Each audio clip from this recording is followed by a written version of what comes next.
Michael Rosenbaum Oh, interviewed Allison Mack from Smallville. And I just want to tell you guys the comments under this are it's a jungle. It's wild. It's untamed. And I thought it was crazy. I even posted on Twitter. I was like, this is just crazy to me. yeah. I am curious. Let's watch the clip quickly and then we'll discuss this because I had some thoughts on this. Somebody wanted me to actually watch the whole thing and react to it, but I don't know if I could because it's all right. Let's watch the clip. Did you see people leaving at a certain point? Did that concern you? Like, oh, they're leaving. Was there any kind of talk like why they were leaving, or there was always a justification? Well, it's because of this person's Leaving psychodynamic and Leaving this her? fear they came up against. Leaving the cult. Leaving the okay. Yeah. That's. I know they didn't make it very clear, but Right, okay. That's what he's Well, it's saying. because Yeah. of always a justification. It's because of this person's psychodynamic and this fear that they came up against that they just weren't able to get past. And it's a cult, right? So it's this Right. insidious little community where everybody stays connected to each other and everybody's reinforcing the belief system that everybody has. And then you get in so deep that you're like, and that was the problem that I really came up against, which is why I would say it took me a year to really come to terms with what had happened. Because if I recognize that I was wrong and that everything that we were doing was for bad things, not for good things, then I have to attend with the fact that I did some really bad things. And what does that mean about me? I don't know if I could handle being myself, and recognizing and owning the fact that I had done bad things. you couldn't confront that? I just don't know how to feel about that. Look, I can tell you that first reaction to this is, why are you doing this? Right? That's my first. Yeah. Why is he interviewing her? Used. Nobody. No. Yes. That, of course. Obviously, that's the big thing, right? But I mean, from a ethical standard, like no one else is going to touch this interview because there's no reason. She pleaded guilty to a portion of the things Actually, there's been like several podcasts and like interviews that she's done since coming out of prison, which but not at this level though, right? Like not at the level of Michael Rosenbaum. I feel like this is a direct connection to the community. This isn't just some random podcast. I think that's why this one is such a big deal, is because it is her co-star and it is a much more like it's more of a casual casual like podcast. most of the other ones are like news kind of podcasty, right. Or like the big journals and stuff like that, where you don't expect people to push back. They're just there to get information, right? And this one is more of like he knows her. They worked together for years on set, and he's not going to challenge. At least I'm saying he's not going to do this because I haven't watched it yet, but people were saying he's not really going to challenge her on any of this because they're so close. And I think that is a real concern, obviously, with this coming out. But I think people need to understand she pled guilty to a portion of the charges and accepted a plea deal for some of these things. And we're talking about, and I'm going to be very careful here because we're still early in the stream and YouTube is probably still eavesdropping on us, but branding people with the cult symbol. And when I say branding, that means putting a piece of metal into like a fire and then stamping you with it. It's not like a tattoo. It's like a scar, a permanent scar on your body. Getting women involved with this so that they could be used and abused by like the leader of the cult and other people, essentially trafficking people. All of this falls under racketeering, which is fraud. She was also collecting information on these women so that they could be used as blackmail against them so that they wouldn't leave the cult. Like, these are all the things that she actually did that she was found guilty of. Yeah, no, I think because like I think that kind of comes with a little bit of the controversy is that like many people thought the sentence was too light, right? It was a 5-year sentence, which is very short for what she did. That is a very, very short amount. And I think cults is such a difficult topic to talk about, like consequences, because it's like, how much was on her? Was a lot of it? Sure. 100%. Yeah. but also like a thing about cults is it also affects it, like it affects your brain in such a way, not to defend any of her actions and what she did, obviously, but like I don't know if as a society we fully know the full consequences of what was going on within that without being in it. Like it does do things to you. So I would be so fascinated. Like I think interviewing someone like that is important. But I am still I think my big concern is like I was listening to a bunch of them. Oh no. He uses the term scandal. Oh, that's not good. Like she was found guilty just with this stuff. Like I mean, like even in this very clip, she's like downplaying the word cult. It feels like she's watering it down, and I think that's one of the biggest things. I have yet to hear her actually apologize for anything.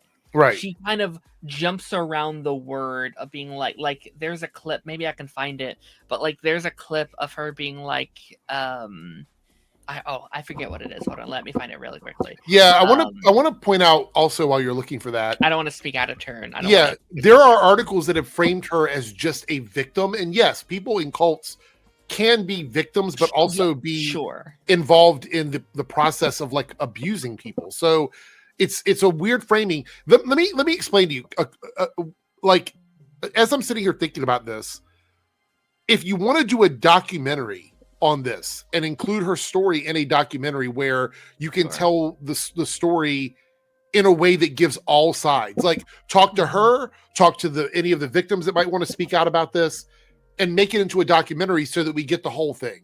I feel like that's a fair way to handle it.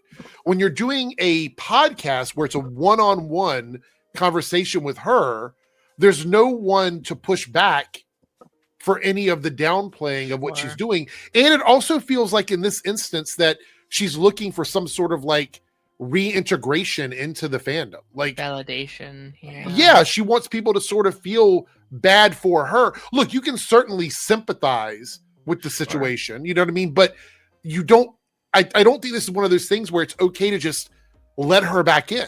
You know what I mean? Like, I don't think that's okay. Like, matter of fact, she's dating a neo-Nazi now. Yeah. Or maybe they're married. I know they were in a relationship for a while. But he's like, oh, I'm a reformed white supremacist. It's like, what are we talking about here? This is such a weird situation. I kind of wish that he didn't do it. But you're right. It's the money. For sure. I just want to take a look at the podcast to see like how many views. If it's out already, right? Like this is already available. Yeah. Yeah, she's dating someone that says they're a reformed neo-Nazi white supremacist. So. Yeah.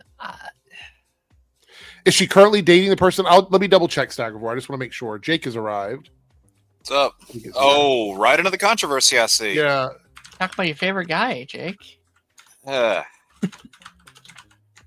Let's see here. So she's married to him. Allison Mack is married to Frank Meenick, a self-described former neo-Nazi and white supremacist. Yeah. He says he's no longer involved in the movement, but there's, well, apparently when they met, they did not immediately recognize that the other had been in documentaries. Yeah. Or were part of this to begin with.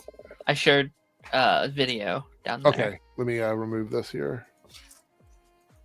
I work with people now in prison who have done really horrible things. And I would not say that they're bad people. Right. And I know that I have done really bad things. And I don't believe I'm a bad person.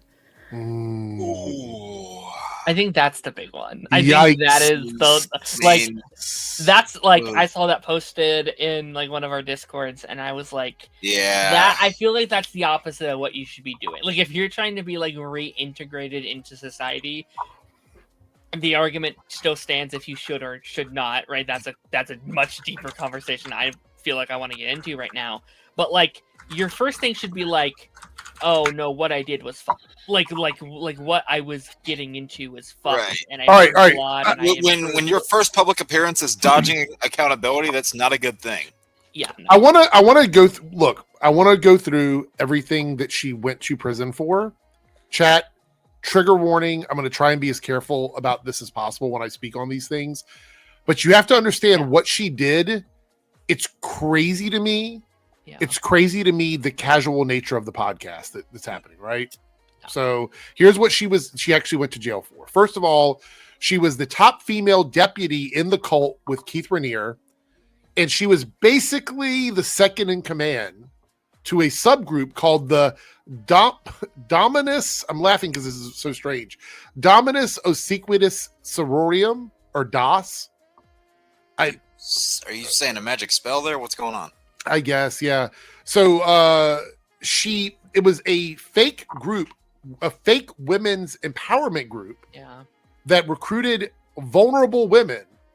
And she used her status from the TV series Smallville to recruit them at conventions. Yeah. Co-stars as well, I'm pretty sure, right? Yeah. Yeah. It wasn't Lana's actress kind of almost involved at some point? Yeah. At a point, yeah. Yeah, yep. Until she figured out what it was, and then she left.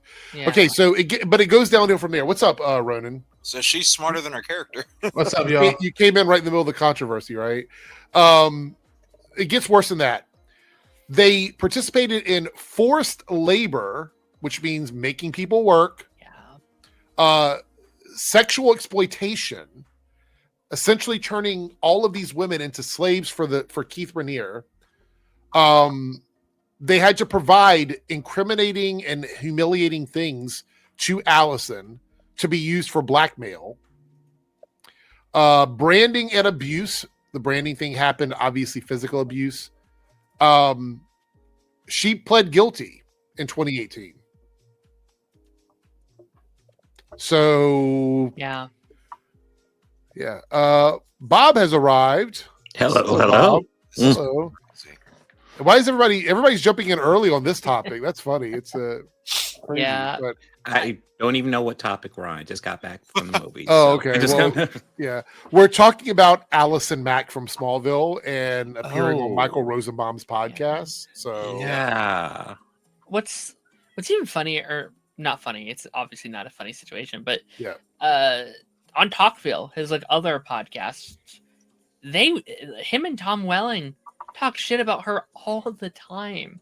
Episode 1, it was we're not talking about her. The person who shall not be named. And as the show had went on, they started doing more jabs here, jabs there. I haven't watched a lot of it, but I've seen the clips of them being like, I thought they would leave that alone. No, there's been little things over the years of them being I want to point out. I just avoided that show by design. So I want to point out she pled guilty but took a plea deal, which gave her 3 years. That she only served 21 months of the 3 years, so not even a full 2 years of the 3 years that she was supposed to be there. Yeah, and claimed that the longest sentence that she was looking at was potentially 22 years. Because I listened to that podcast. I twitched a couple times, but yeah. Well, also it says here that in the podcast she's appeared on, all she says is it was a big mistake and it's the greatest regret of her life. But there's been no apologies to any of the people that were affected by this. Well, she claims that it's part of her probation that she's not able to directly contact those people. Well, you don't have to contact them. She's been on podcast. Yeah. I was about to say she could just do a blanket apology on YouTube or something. Doing a public apology, there's nothing stopping her from doing that. There's no law against her doing that. One of the things is when you look at someone, especially when she's sitting on a podcast talking, and you don't see any remorse for this. Yeah, it's very unsettling because it seems to me, and this is just my takeaway from this. I don't know if this is actually what's going on. It seems like she's manipulating everyone that she's being talked to because the voice, the tone, the way she's saying things, it comes across like the same manipulation that she might have been doing to convince people to join this women's empowerment group because it doesn't feel real. One more time, let's watch this clip one more time. I want you guys to understand. Listen to how she answers this clip that Michael has and how she's talking. This doesn't seem like someone who actually understands the levity of the situation. Did you see people leaving at a certain point? Did that concern you? Like, oh, they're leaving. Was there any kind of talk like why they were leaving? Or I want to point out this is him giving her a way out on this, right? This question is like, she could have said, yeah, I felt like I probably should have left at some point. But that's not what she does. She downplays the cult and then like doubles down on it. There was always a justification. Oh, well, it's because of this person's psychodynamic and this fear that they came up against that they just weren't able to get past. And it's a cult, right? So it's this insidious little community where everybody stays connected to each other and everybody's reinforcing the belief system. It makes it sound like a fan club. And it makes it sound like a play date. Deep that you're like, I mean, and that was the problem that I really came up against, you know, which is why I would say it took me a year to really come to terms with what had happened. A whole year? If I recognize that I was wrong and that everything that we were doing was for bad things, not for good things, then I have to attend with the fact that I did some really bad things. And what does that mean about me? I don't know if I could handle being myself, and recognizing and owning the fact that I had done bad things. You couldn't confront that. Did you see? I don't even know how to process. Why do you think you went to prison? So this that's a good question. That's like why do you think you went to prison if not for bad things? I would feel like I think she's so close here. I mean, to almost getting it right. Like I think she's on the right path, but that she's one thing happens. I'm not like, gonna. Go ahead, Bob. I'm sorry. I was just gonna say, I feel like it felt very robotic to me, almost like she's reading like the apology playbook. This is what you're supposed to say in this situation. It did not feel natural to me. Maybe it is, but there's something about it came off very performative to me. And maybe this is something that he did on purpose. Maybe he didn't realize it. It seemed like for as sensitive and heavy of a topic as this is, he felt like he was going easy. Well, I think he gave her look, that question he gave her, right? If you listen to the way he worded it, he was asking her about people that were leaving. Like did she ever have any second thoughts about this as people were leaving the cult? Probably because of like Kristen leaving, because she was part of that and then she left, right? Yeah. And she always says, well, there's always a justification because it's a cult. Yes, it's a cult. Yeah. Yeah. And I think like she's not necessarily like I about this very specific thing, not in general, obviously. But like what she is saying does happen, where like sometimes you don't compress what has happened or what you've done in the way that you probably should, either because of a trauma or just not wanting to accept that you did something wrong. That is true. That needs to be followed up by, but it was. There was no interjection.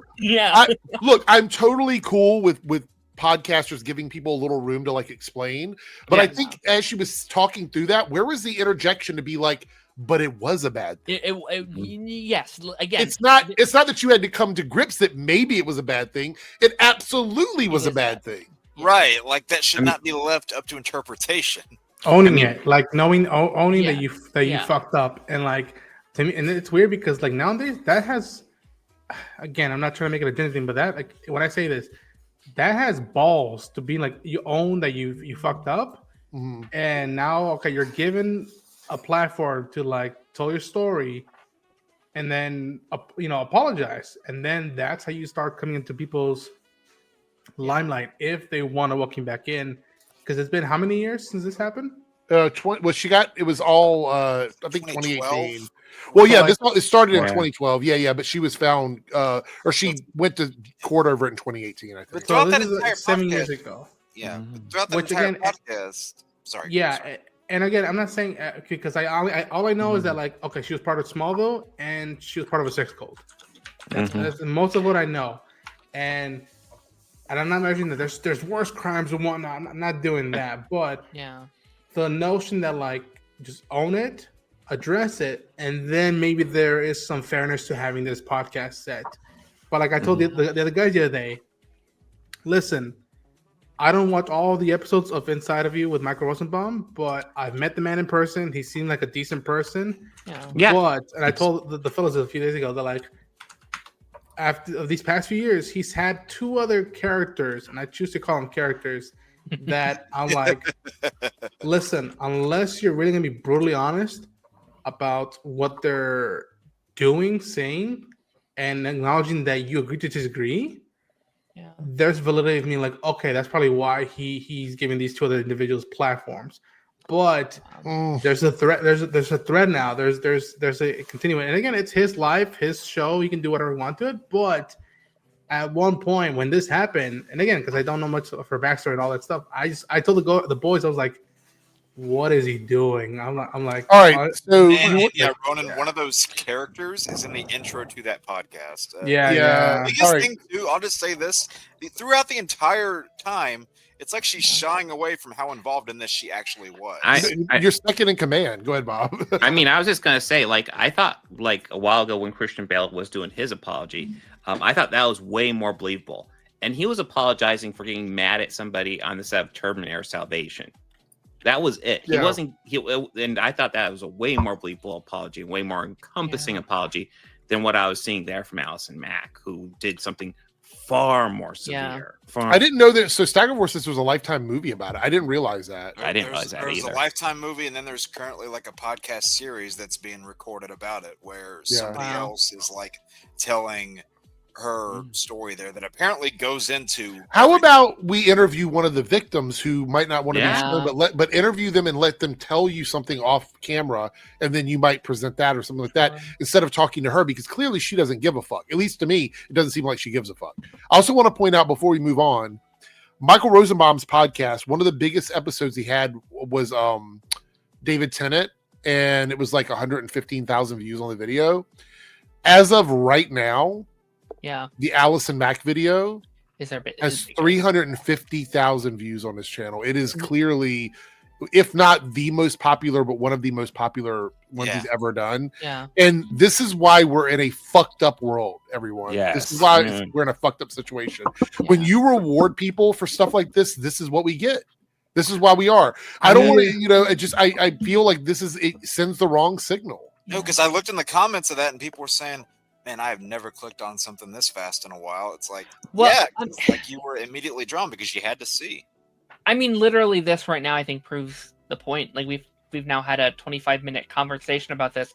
When was the last time we had a conversation about any of his other podcast episodes? I mean, I've talked about him before, but this one is more not like this. No, but this isn't even like, honestly, I was going to talk about Allison Mack anyway because of all the news that's been going on around her in general. It's just when I saw this pop up, I was like, this is what I'm going to use as the lead into the story. Only because of the fact that I like Michael Rosenbaum. I've actually met him many times. Same. He's a decent dude. And I understand, but my issue with this particular podcast is I don't think that somebody else mentioned this in the chat, and I don't remember who it was, but I don't think he was equipped to have this conversation and give her the kind of pushback she needs to have on some of the stuff. There's like an internal bias there. So and again, who knows if I'll see the whole episode to see her angle, to see if there's more, if she does at some point does own up to what she did, and maybe he does be like, yeah, you fucked up, or you really dropped the ball on this one. And then pose the question, now where do you go from here? And again, I'm not measuring the ramifications or the consequences that this individual, that Allison and the other two individuals done. But I'll say this: there's two other individuals, and the guys know who I'm talking about, that have made appearance on his podcast.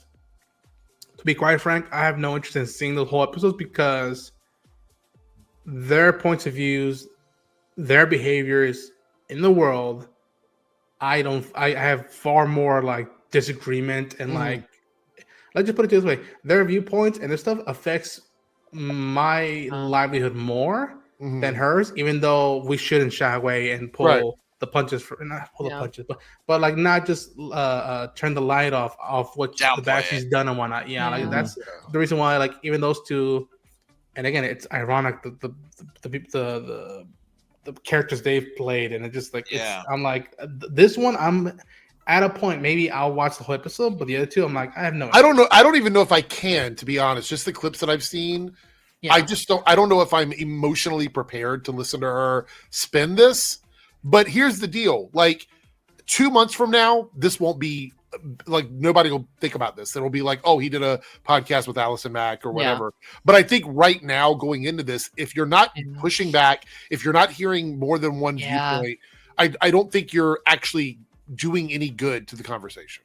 I understand wanting to. Just like as an interviewer, this is probably the biggest interview you'll ever do. Simply. Like with who he is and his legacy on the world, this is truly the biggest interview and most important one he will ever do. But yeah, like you also have to ask yourself, how do I handle that? Like there is a responsibility to an interview like this, because like I don't blame him for it, but like I imagine there's probably bits where he is downplaying what she did because she's in the room with him. He's not and they have a history, so he's not a judge. It's not his job to be nice. It's not his his job to pull out all the facts. In that moment, he's her friend and they're having a conversation as friends.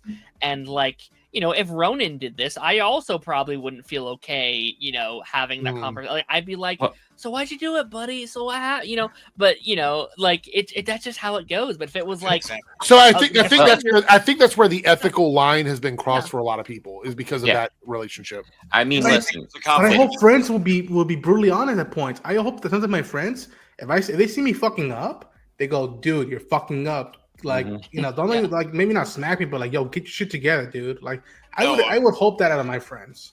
I mean, I think that like whenever you have something like this, I think you're like the ones that are your actual friends are the ones that call you out and set you straight, and not the ones that enable you to continue doing what you're doing. Yeah, that's the thing. So like, I'm fine if he wants to talk to her, but like, I feel like it's also his responsibility if he's going to have a public platform, to push back on her. To be like, and if she's not willing to deal with some uncomfortable questions, then just say, well, sorry, can't have you on the show. You gotta be willing to do that. You gotta be willing to do that. You gotta be responsible for your platform if you're going to use Tony says, what podcast do you think would give Allison Mack pushback? Probably none of the ones that would have her on. That's the issue. I don't think there would be any that would do that. So nor do I think she would open up. Right. Like, I'd give her pushback. It seems like she's kind of trapped in her own illusion. Like, it doesn't feel like she is even admitted or like processed that she is the villain in the story. Like, it feels like she's approaching this as the victim, as woe is me, this happened to me, oh, I got mixed up in this, this is bad, but this isn't on me. Where in reality, you see all the reports, and like you said, she was kind of running the biz. Like, she was one of the main focus heads. And it's like, okay, let's flip perspectives. Let him interview someone that was hurt by her actions. He treats that interview in a 100% different way. Sorry, go ahead. No, it's fine. Good. It's fine. Go ahead. I was just gonna say, right now, it just seems like all he's getting is this perspective of somebody that's in a myopic delusion that they were not as guilty as they were, and having that as the only bit of feedback that he's gotten to his face. Well, you can't exactly form a whole concrete opinion on that because you don't have everything in front of you. Also, sometimes, is it just me, but sometimes I've seen him talk to other actors, and I'm assuming they're friends with him, who've played superheroes or been part of superhero shows and movies, where he's just like, listen, let's not be afraid here. Let's not shy away. The scheduling is back. They pay you well, but it's fuck. They treat you like shit and whatnot. Where like it feels like he's very candid about the community and wants to help still be part of it, but it doesn't shy away that like this industry can also be fucked up, and doesn't shy away from that. So I'm very, again, I'm not fully judging, but I'm just intrigued how there's more open and candidness in other topics, but then there's some topics that are very like, let's make sure the ratings are good, or God knows what. I don't know. I could be. And that varies between people. So I would also be like, if I was him in this interview, I'd be terrified. I wouldn't want to interview. Like, this is someone who's actively hurt people. Like, if I was, like this isn't a virtual interview. She is in the studio with him. If he was like, no, you're an evil person, like she might be like, what the fuck, man? Like, this isn't okay. There's I doubt he wanted any sort of confrontation. We also don't know the conversation they had as she walked in the studio. Yeah. I would add, or those that led up to it. Right. I would add, if he's not prepared for any sort of confrontation at all, then he shouldn't do it. True. I agree. I agree with that. I agree. Yeah. We got one comment here, and then we're going to move on from Harrison. Her point of view, I didn't start the cult, so I'm also a victim, even though she was one of the main people victimizing within the said cult. Look, so Harrison, you're not wrong. This is you stating exactly what's happening here. But I do want to point out that sometimes people can be victims and victimizers at the same time. Yes. And she was in a situation where she was a victim of the cult mentality. Yes. But then that turned into a power position for her, and then she became an abuser. And these are not allegations. These are literally things that she went to prison for. Yeah, and I'm willing to accept that she's both. But the fact is, there are people who fell victim to that cult because of her, directly because of her. Yeah. And that's an issue. Yeah, like that's kind of what I was saying earlier, where it's like her, like that video that I don't remember if it was me or you, but like that video of her being like, I didn't fully process it. I didn't know how to. That's fine. That's valid. That happens. But you also have to be open and be honest that you also fucked up. That what you did was evil as well. And you can't just pander to that one side of that point of view to try and make yourself look a little bit better.